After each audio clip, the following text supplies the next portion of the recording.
Hey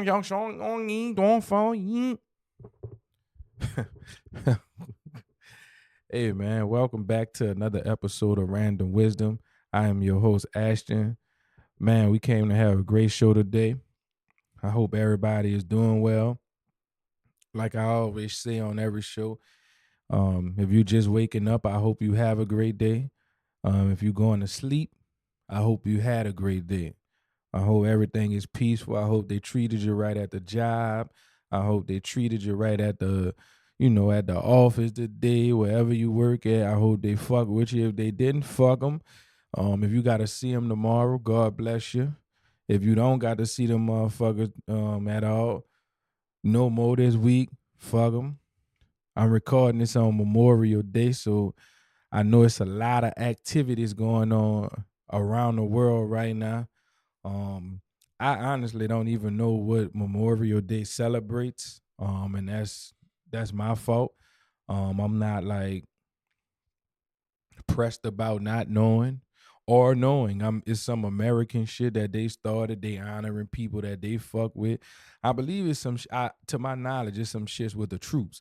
I think the troops got like the most holidays. They got Veterans Day, fucking um Memorial Day. Yeah, they got two right there. If y'all know any others, fuck, let me know. It's a whole bunch of American holidays that I don't fuck with. I'm just here. They dropped the nigga off here, and this is how we got here. I know this ain't, some of my people probably was here before, you know, they even got here. But for the most part, a lot of us got dropped off here. You heard? So I don't be knowing about none of they motherfucking holidays that they be celebrating. They be celebrating a whole bunch of weird shit. So, but yeah, it's Memorial Day. Shout out to all the troops out there that's protecting um this country of ours, you know what I'm saying, keeping us safe at the border and beyond. You feel me? I fuck with you. For sure though. So man, today was an interesting day. I went exercising. I only did it. I usually do maybe about 3 to 4 laps. But I decided to do like 2 today. And I don't know, man. You just see how people move when you're outside. Like it's just interesting. Like people be outside being humbuggish and shit. They be wanting to get into shit. People try to roll their basket by you and shit. And like try to cause conflict with you. Like, man, I don't want to fuck with you right now. You know what I'm saying? Like, I'm sorry, bro. Excuse me. Thank you. But it was interesting because you just see so many people out just doing the same shit. I see, all types of people doing shit that's just like, why are you doing this? You know, like, what's the point of this? Like, what is this going to cause? You know, we were going into a Walmart parking lot and one car was backing out, but everybody had the right of way to, go between the car that was backing out. It was really enough space. Motherfuckers just sitting there. So my fiance, she just swerved through that shit. You heard me? And hit the skirt, and we got a parking spot. We got out the car. We damn near in the interest of the Walmart. You feel me? They still sitting there waiting for the person to back out. It's like, what the fuck y'all waiting on? But people be, I don't know. Stop procrastinate, man. Just make a fucking move. You know what I'm saying? Like you ain't gotta hit nobody. Be aggressive on the road. I hate a aggressive ass motherfucker on the road. But nah, man, that's what about today was like. You know what I'm saying? That was interesting to me. If it wasn't interesting to you, then that's fine. And like, tell me. That's cool. But we got 3 topics today, man, that we gonna dive into. Y'all know we have a topic every show. So we got 3 of them that we gonna dive in today. I ain't gonna be as long-winded on, all of the topics, because I do want to kind of, uh go out and have some fun on Memorial Day, get some barbecue, you know what I'm saying? So we're gonna keep this real simple. We got, like I said, we got three topics. So the first topic today is staying motivated. What do you do to stay motivated? What are the things that you do? I want y'all to hit me up on the gram, Twitter, you know, wherever I'm at. You know what I'm saying? Y'all know where to reach me. It's random wisdom everywhere. So I want y'all to hit me up and I want y'all to tell me, what do you do to stay motivated?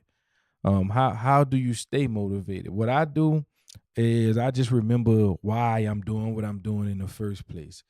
Um, I want to be successful at it. I want to make money from it. I have a burning desire for this to be great. Before I got into podcasting, I was a musician, and I am still a musician. And I just put out some unreleased joints recently too. So if you have a chance, you know the links and shit. Hit me up on Instagram. I'll send you the links to the unreleased joints. I do have an album coming out sometime soon as well. But staying motivated to whether to do podcasting or music, I just remember why I'm doing it. And a lot of the things that I do are kind of centered around just shit that I love. Like I like to see people do interviews. I like music. So why not dive into both of them and try to contribute something that, that means something. I stay motivated by knowing the goals that I have, you know. And for me, even if I don't reach a goal, if I get close, if I knock on a door, I feel successful because prior to having that goal, I wasn't even close to the door. So I do my best to stay motivated by understanding that all of the goals that I have may not be reached, but the fact that I try to accomplish them is important as well. Staying motivated to do something is a difficult thing because there's so much that go on in life on a daily basis that's so random, right? This is so random. You planning to get new speakers for your studio setup and then you get a flat tire. Now you got to get a whole new fucking tire. You know what I'm saying? That's just shit that you don't plan for. But through those times, don't let those obstacles um drive you into a place where you get unmotivated because it feels like everything is piling down. Now, what's happening is everything is happening. Everything is happening in the divine principle that is supposed to happen. So your tire um had a flat because they sold out the last item that you were looking for. They sold out the last bit of speaker. So God didn't even want you to go there. Spend this money on getting you a new tire because this shit was going to happen anyway. I didn't want you to have a blowout on the road, right? That's how I look at life. Some people view that as crazy or like I just make I believe that everything is happening for me and it's not happening against me. You know what I'm saying? I believe that everything is happening for me, even the bad things that are happening. That keeps me motivated. That keeps me going because I don't believe that there's no way possible for me to get to this particular place or thing that I'm trying to accomplish. Motivation comes from knowing why. Why are you doing this? What fulfillment do you desire from this particular thing that you're chasing? Sometimes it could be self-fulfillment.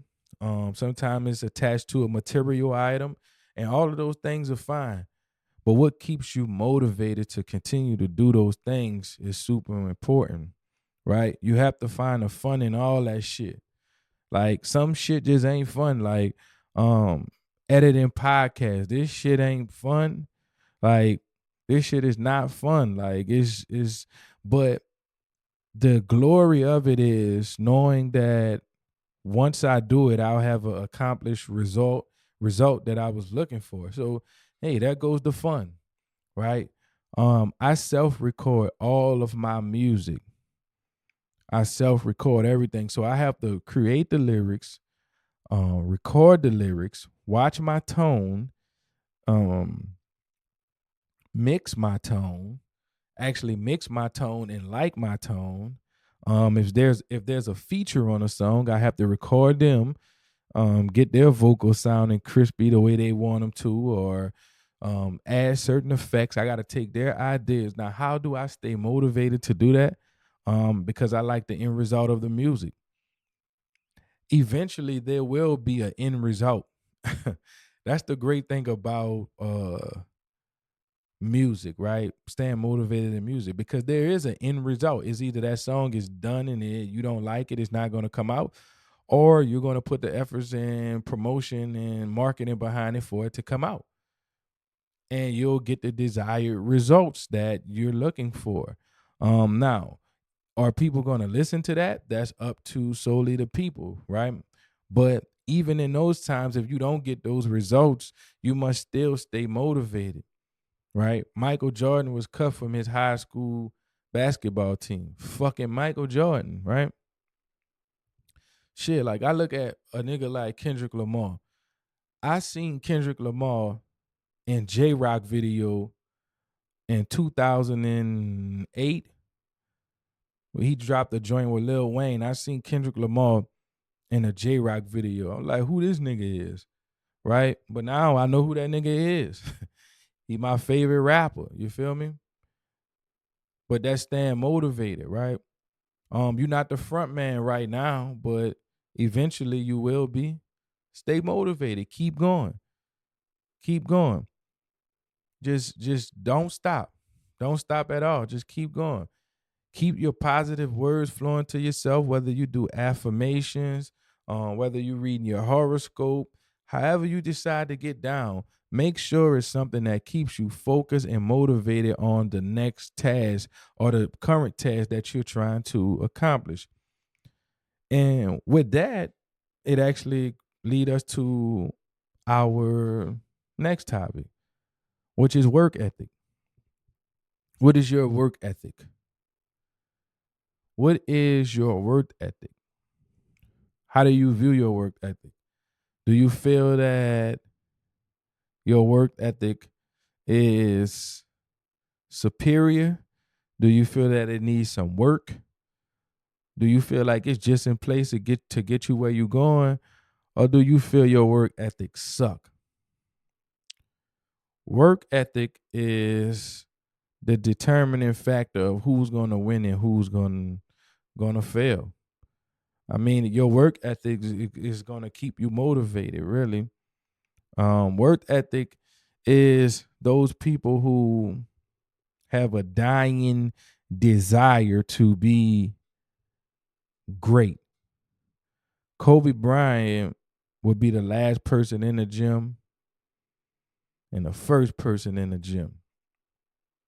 After games, he'd shoot 1,000 jumpers. You know? He'll shoot 1,000 jumpers. I heard something about Dirk Nowitzki. He shot 1,000 jumpers of the one leg turnaround that he did. One leg fadeaway turnaround that he did. Did 1,000 of them every day. Being repetitive actually could make you great, right?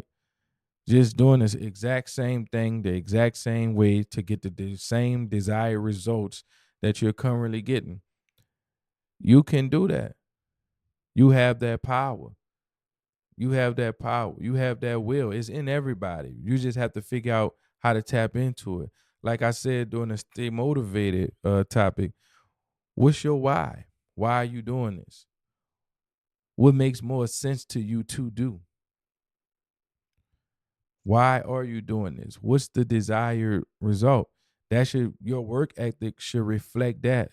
If you want to play football and get your mom's a new crib, every time you step on that field, it should be get mama a new crib. When you got to read that playbook front to back, it should be get mama a new crib. You know? You gotta stay motivated.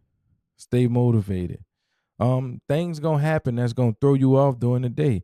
You know, like myself and my fiance, we on an exercise journey right now, right? It be random shit that we go through on a daily basis where we can't exercise outside of the house, but we could come home and do just a 20-minute workout. Also, work ethic comes with giving yourself grace. You got to give yourself some grace, you know? You got to give yourself some grace. Like sometimes you may not be able to do the things that you want to do, but your work ethic should find a way to accomplish those things. You got it in you. You got it in you. Get off your ass and do something, you know? You can't just sit around and complain about what they ain't gonna give you. That ain't gonna get you shit. You gotta get up, get out, and get something. You know what I'm saying? You gotta make it happen. Increase your work ethic. You know, don't be afraid to increase your work ethic. Do more. If you did 10 sit-ups today, do 12 tomorrow. Just do 12. That's just two more. Just do 12. And just gradually increase it. That's work ethic. You're trying to get better. Are you trying to get better? I'm trying to get better. Every day I wake up, I'm trying to get better. I'm trying to get better at this life shit. I'm trying to get better at this podcasting shit. I'm trying to get better at this music shit. My paint. I'm trying to be a better painter. What else I do? I make beads. I'm trying to be a better bead maker. I just want to be a better me. I want to be a better human being than I was today for tomorrow. But it all comes with work ethic. How much work you doing? How much self-inventory you doing? We all fuck up. Oh, we fuck up. When I tell you we fuck up, we fuck up. We fall, we hit rock bottom. But work ethic gonna get you back up. Look at what you've been through to where you want to be. What's gonna get you there? Work ethic, staying motivated, right? Put your foot down today, man, and increase. You know what I'm saying? Increase. Do a little today. Do a little, in the afternoon. Do a little at night. Do a little tomorrow. And you know what that's gonna turn to? A whole lot of results. That's gonna turn into a whole lot of results. Life is about work ethic, taking the initiative to be great. To be great, and being great ain't for everybody. You know what I'm saying? Some people gonna be mediocre, but be the best mediocre you could be. You know what I'm saying? Be the best mediocre you could be. Every NBA player is not a Hall of Famer, but they got NBA players that some of these niggas would tell you they couldn't guard. You feel me? Like they'll tell you I couldn't fuck with this nigga. He used to tear a hole in me. No diddy. Like they'll tell you that. They'll tell you that, man, he was a cold basketball player. Like, for instance, there's a guy named Rod Strickland, right? Taught Kyrie, I think it's actually Kyrie godfather. All the moves that you see Kyrie do, that's who gave him the moves, right? He had a fire work ethic. He worked on his handles. He worked on his layups. Andre Miller, he had a fire game. He not a Hall of Famer, but he had good work ethic. Jamal Crawford, good work ethic. He could come get you 55 off the bench, right? Because he got great work ethic. He not tripping off, I got to come off the bench and all that. You know what I'm saying? The circumstances don't really matter to him. He got a desired goal to win the game. I'm out here playing for a championship. If I got to be the 11th man, if I got to be the water boy, I'm going to get a ring on my finger and win a championship. You might be playing for a max contract. Nigga, play for your max contract. Fuck a championship. But keep that in mind while you playing. Let your work ethic reflect the results that you want. If you saying that you want to be Michael Jordan, you should go out there looking like Michael Jordan. You should go out there playing like Michael Jordan. So let your work ethic reflect your desired results. But to do that, stay motivated. Stay motivated. As you stay motivated, your work ethic will increase. That's some real shit. I mean, that's the realest shit I could conjure up. You know what I'm saying? Like, If you stay motivated, your work ethic is gonna increase. That real shit. That's the second topic, man. Um, this third topic, and I know I'm kind of, breezing through them because uh, I don't want to preach. You know what I'm saying? Mm, I don't want to preach on y'all. So I'm just kind of like breezing through them and just giving out the information, that random wisdom. Cause I don't want to hold y'all. I know y'all got shit to do. You know what I'm saying? Um, you know, it's a whole lot of new music out there, you know what I'm saying, and other people that y'all may tune into. So I like to keep my, as short as possible. Sometimes we may go further, but I like to keep it as short as possible, man. So the third topic today is one that's super important. And I may spend a little second talking about this because this is important, man. And we see that a lot of people are falling victim to this, and it's something that we must talk about. The third topic today is conflict resolution. It was something that they taught me in school. Um, I used to look at it as the Martin Luther King effect, to be nonviolent. Um, but it's really not a thing of nonviolent or anything like that. It's really knowing when it's time to defend yourself. Um, Trying to get a desired result without violence, without disrespect, without being immoral. That's what conflict resolution is. Today we see so many people of all races crash out because they don't have conflict resolution skills. They crash the fuck out because they don't got conflict resolution. You get into an argument in a bread aisle about the last slice of bread, it turned into this nigga is my op now. I'ma kill this nigga. What type of weird shit is that? What type of fucking weird shit is that? Like, you gotta kill a nigga because y'all got into the argument in the bread aisle? Like, this is crazy. Like, a lot of people don't know how to resolve issues, and it's partially because of ego. I think that's the most leading factor in conflict resolution debts is ego. Nobody want to feel like they're the less than. Nobody want to feel like they lost the battle. You willing to crash out over bread and go do 100 years in the penitentiary?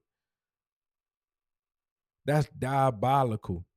But in a sense, you actually need to be off of the streets, though. You actually need to be off of the streets.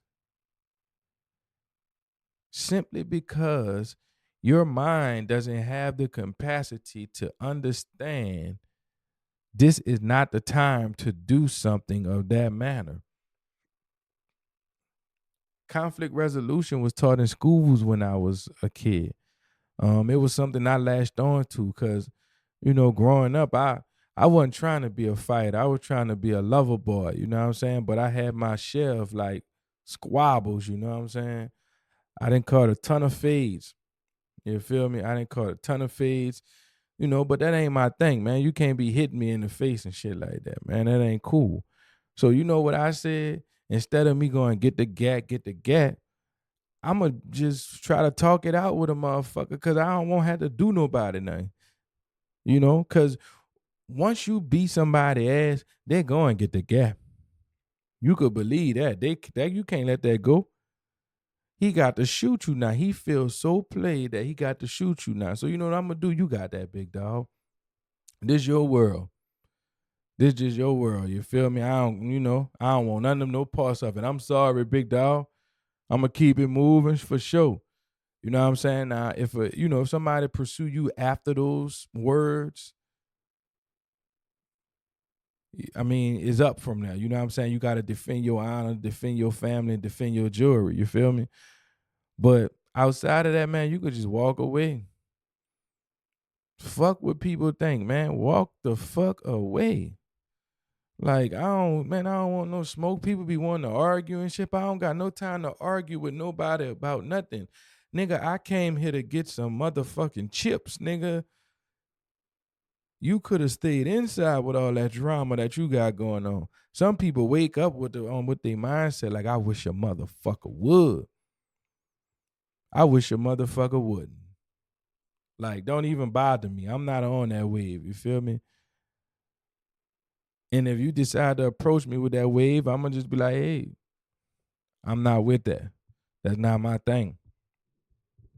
That's not my thing. Conflict resolution has made the murder rate rise. Shit, probably 100%, 200%. I don't understand why people don't know how to solve issues nowadays.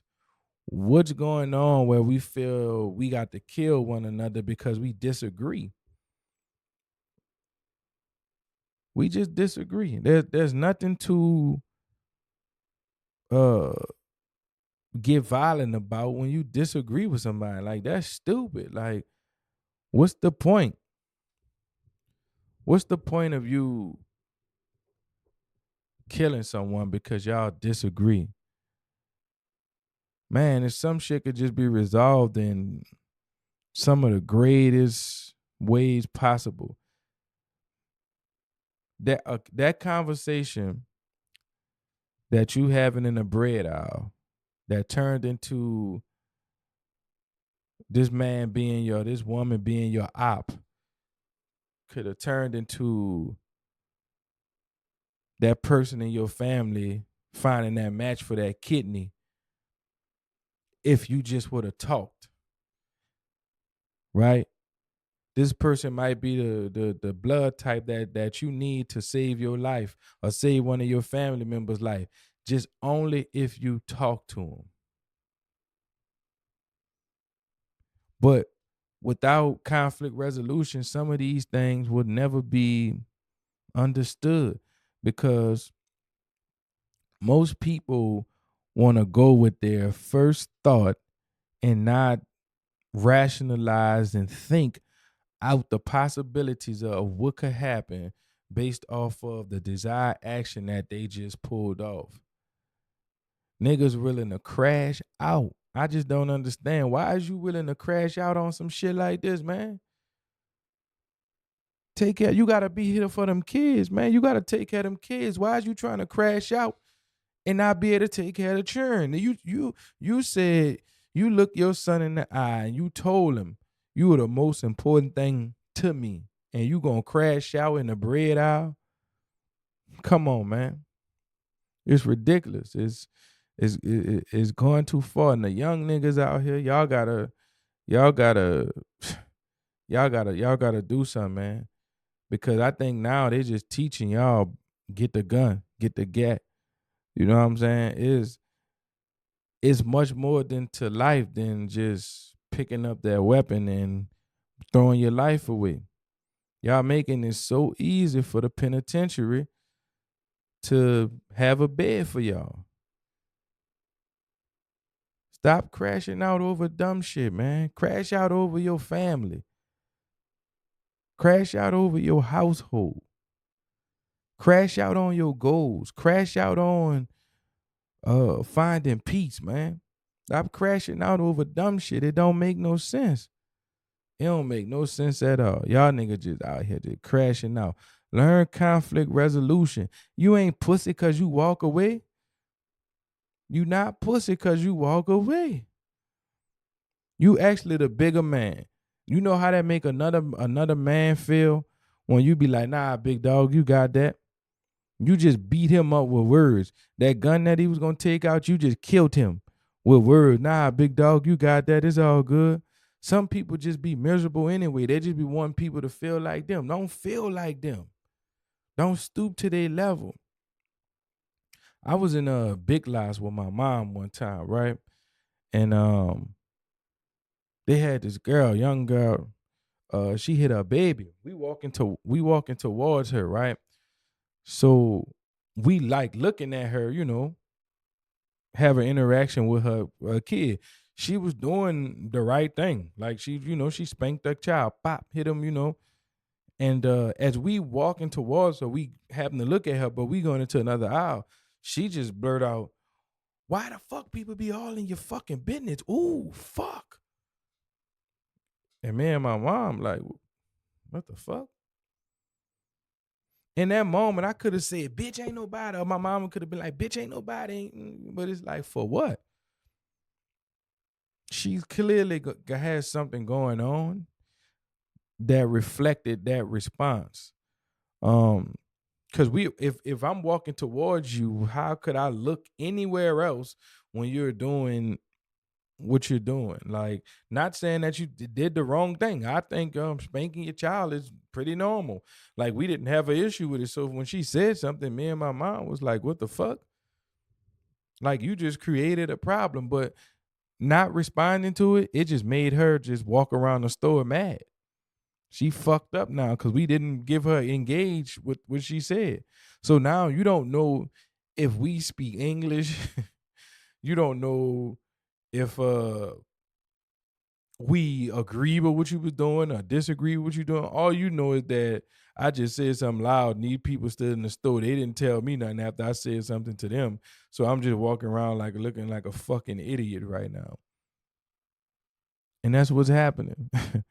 That's what the fuck is happening out here in the streets now, man. Like, it's conflict resolution. Conflict resolution. Walk away.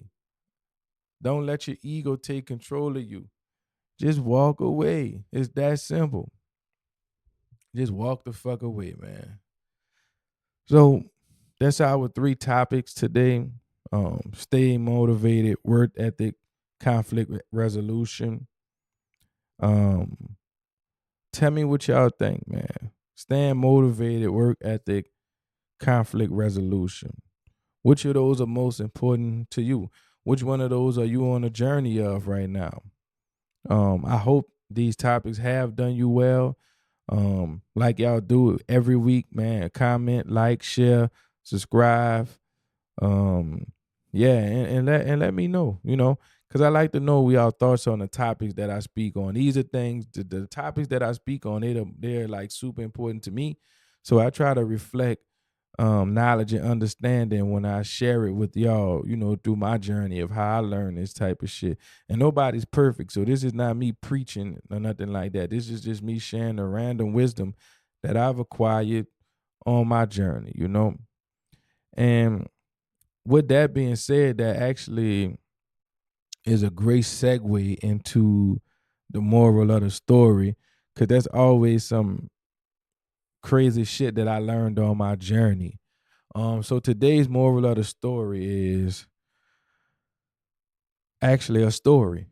It's about a mushroom trip, right? Oh man, to all my people who've dived into psychedelics, who've entered that world of psychedelics and using plants for healing, you understand a good shroom story. Every one of them is different. So if you made it this far, I'm going to tell you a story about the first time.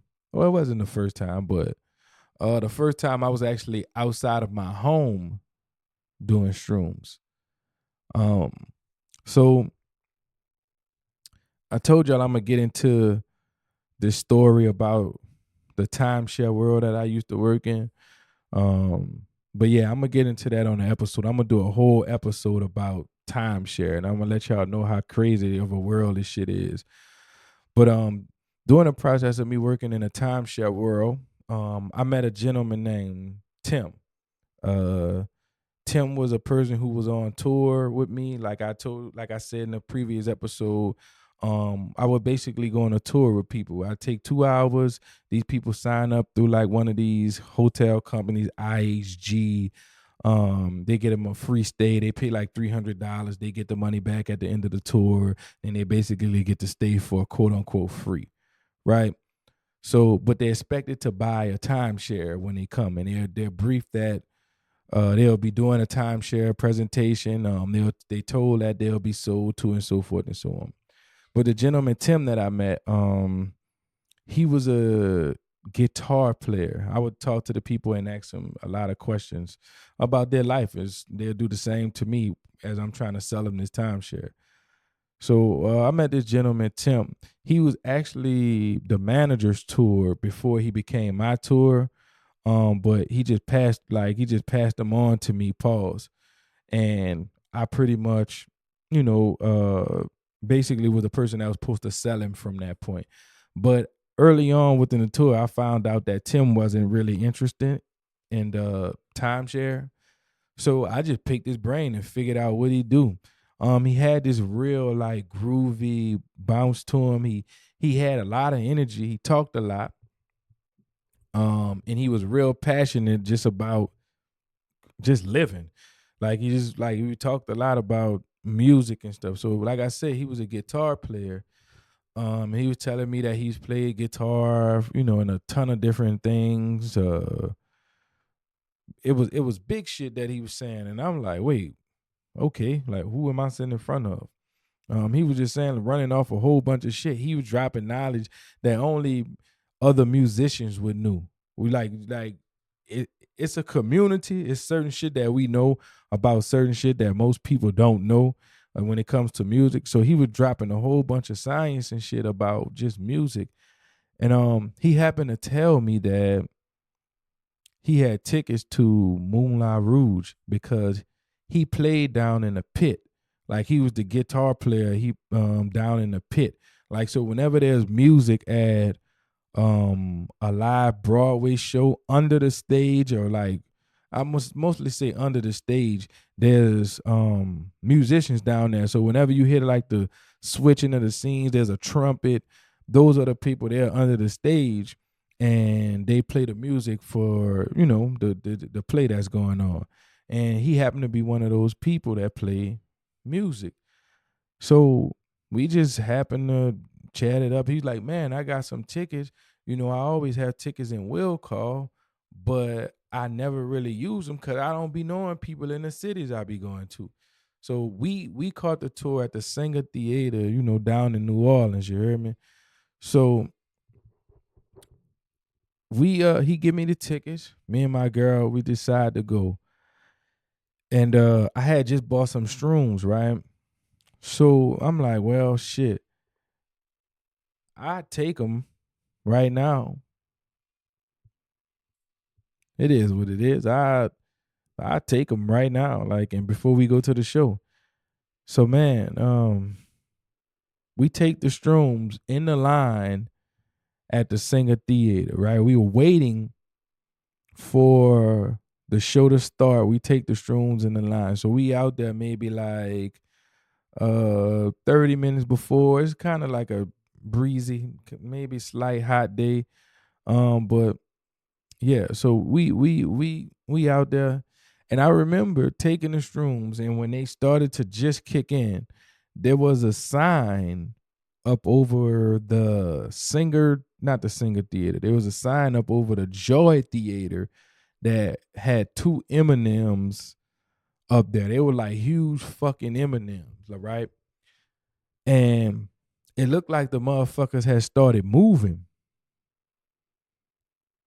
And I was like, oh, fuck.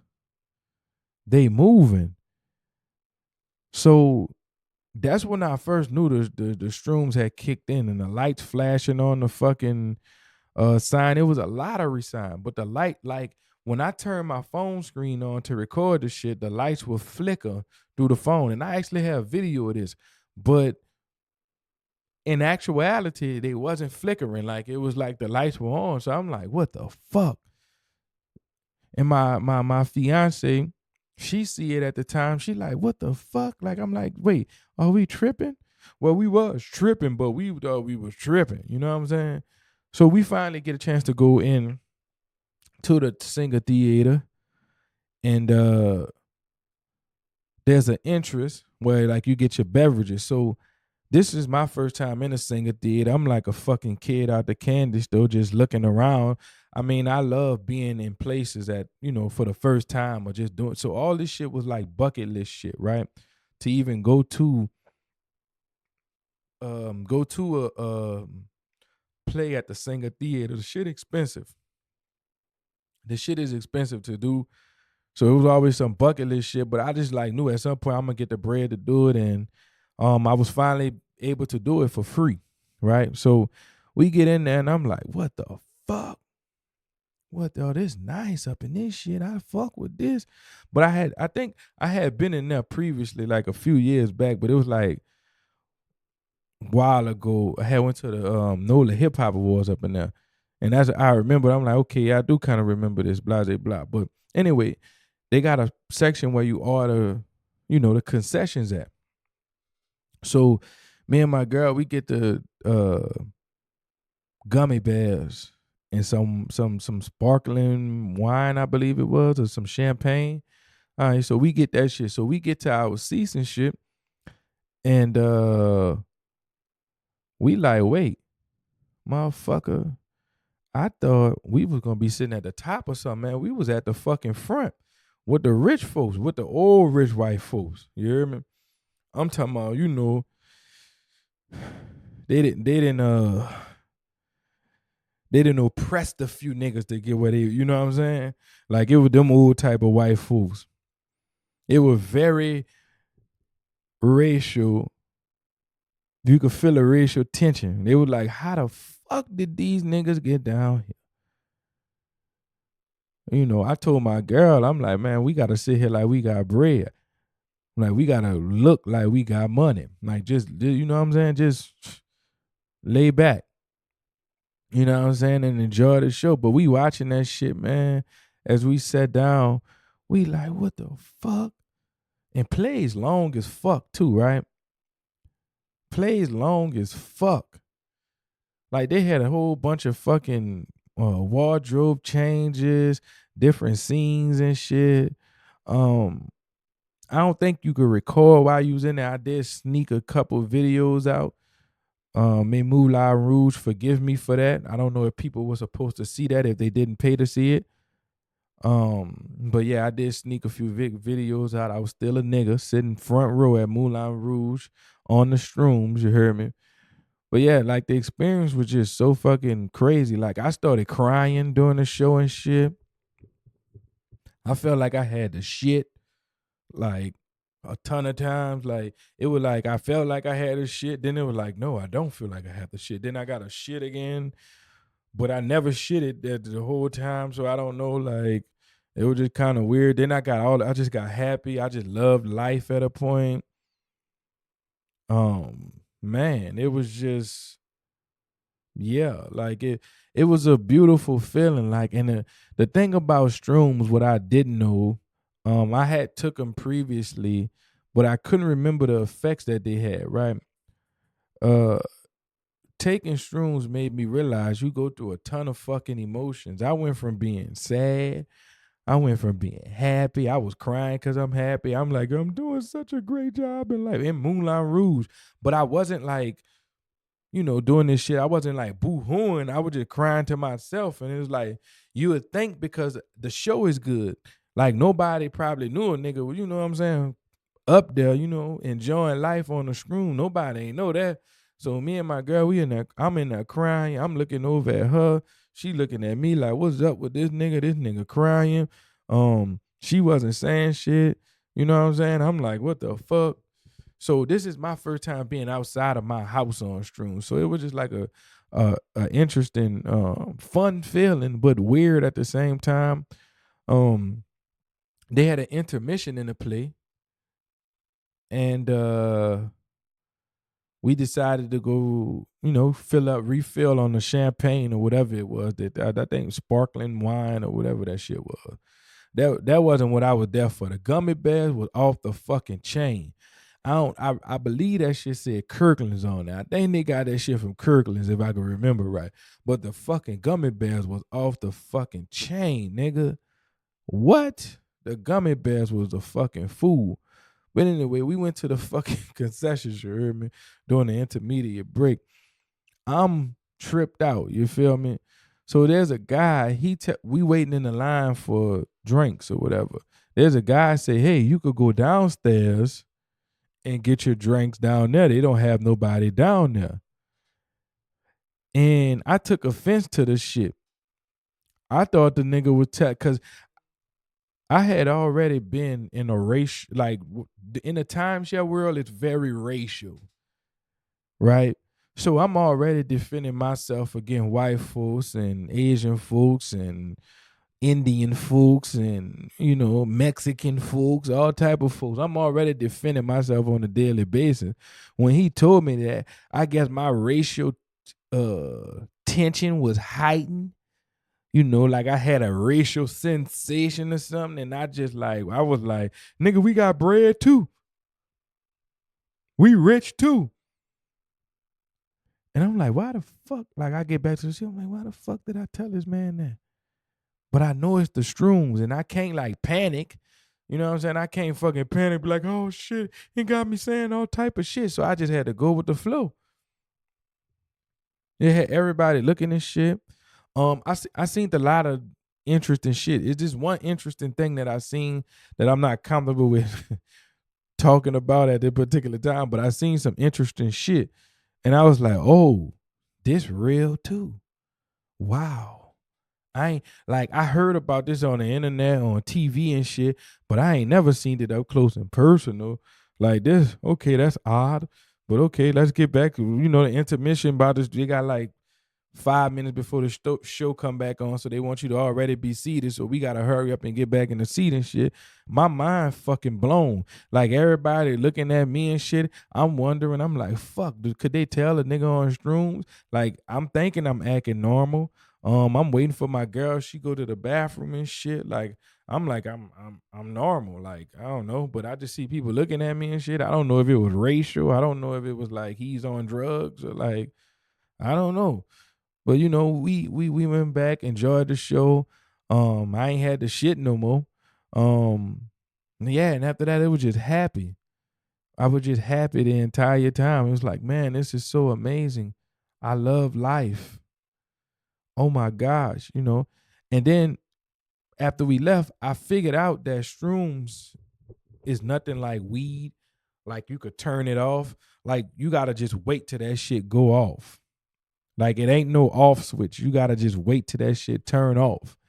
And eventually it turned off, and that was my experience. But the crazy thing is, when you on shrooms or after you do any type of psychedelic, it's like you still feel it after a while.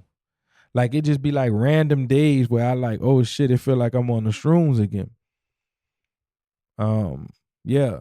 And this is just one of my shroom stories. So throughout the journey of random wisdom, y'all gonna get a whole bunch of shroom stories. I have a ton of shroom stories. There's a ton of psychedelic stories. They got a ton other psychedelics that I want to do too. I know the ultimate, at least to my knowledge, is DMT. I definitely want to try that. Peyote. Man, what I want to try a few of them. I've did acid. I've did shrooms. Yeah, like I've heard about salvia. I heard Currency talk about salvia, but the way he described that shit, I'm not sure if I want to do some shit like that. He said motherfuckers be jumping out windows and shit. But if y'all ever get a chance, go listen to Currency talk about him being on salvia. Some of the funniest shit that you'll ever hear in your life. It's a very interesting story. But that was today's moral of the story. My shroom trip. Like I said, I got a ton of other stories to tell about my shroom experience. But yeah, we'll definitely dive into those in some later shows because me and my fiance got stories on the shrooms too. So yeah. So with that being said, that was the moral of the story. Now it's time to hop into the last segment, which is my favorite because it's self-titled of the show. This is Random Wisdom. So today's Random Wisdom is good taste?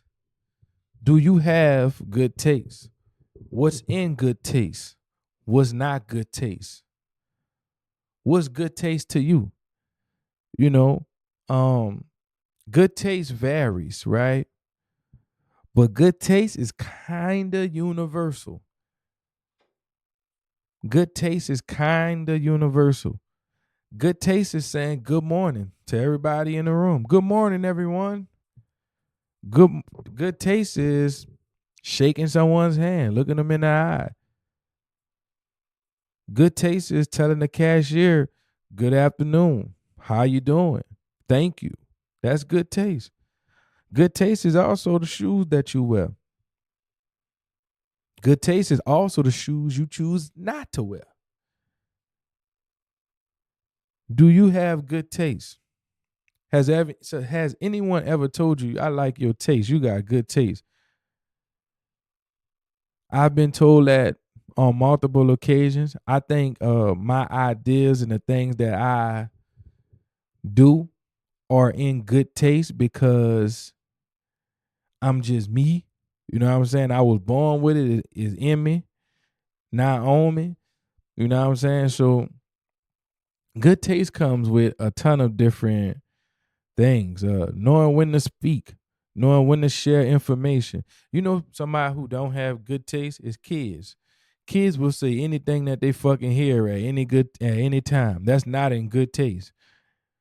You gotta learn taste. Taste is you can either be born with taste or you can learn taste. It's a learnable thing, right? But they say kids don't have good taste. They don't, bro. They really don't, bro. Kids will tell all of your business to everybody. That's not in good taste, son. That is not in good taste. But now, like good taste is something that not many people are savvy with. Some people just go with the flow because they can't figure out what's good or what's not. They don't know what music to select. Like good taste is very important when you got the aux card. If you got the aux and it's your turn at bat, you need to have good taste in music. Don't come playing all these sad ass love songs. You know what I'm saying? Ain't nobody trying to listen to that. Put on some shit that gonna get us turned. You know, in some cases, put on some shit that gonna get us thinking. You know what I'm saying? That's gonna make a bop. You know what I'm saying? Like, I'm just with the good music. You know what I'm saying? You pass me the aux, I might put on some Griselda. You know what I'm saying? Then I might go to some motherfucking Brent Fayez or something like that. Then I might fucking take it to FKJ. You know what I'm saying? So my taste levels range in different ways. You know what I'm saying? But do you have good taste? Let's talk about good taste. You know what I'm saying? It's not a lot of people out here with good taste. They don't have, like, good taste is boundaries. Good taste is expectations. Like, you got good taste. Like, you know what I'm saying? You know how to make shit happen. You know how to put this with that and make this, you know? That's good taste. Good taste is conflict resolution as well. Good taste is work ethic. Good taste is staying motivated. That's all in good taste. So ask yourself today, do I have good taste? That's today's random wisdom. Like I said, I'm your host, Ashton. We've come to the end of this. I hate to leave y'all on such great occasion, on such great day, but it's a must that I do because I have to replenish myself and get my spirit together. So, like I said at the opening of the show, if you're just waking up and you listening to this, or if you starting your day, you at work, or you at an appointment, or whatever it is that you doing today, picnicking, whatever. I hope you have a great day. I hope you feel blessed. I hope you get everything that you prayed for today. I hope if you pray for the current day that you're in, I hope it's everything that you could ever imagine. If you going to sleep, I hope today was a day that fulfilled you. I hope that today was a day that kept you alive or kept you motivated. I hope you didn't get into any altercations with nobody. You know, I hope you got everything that you prayed for. I hope you getting closer to your dreams, your desire, goals, and whatever it is that you may be chasing. I hope that you've experienced that today. So, with that being said, this is another episode of Random Wisdom. I am your host, Ashton. Fuck it. I'm out.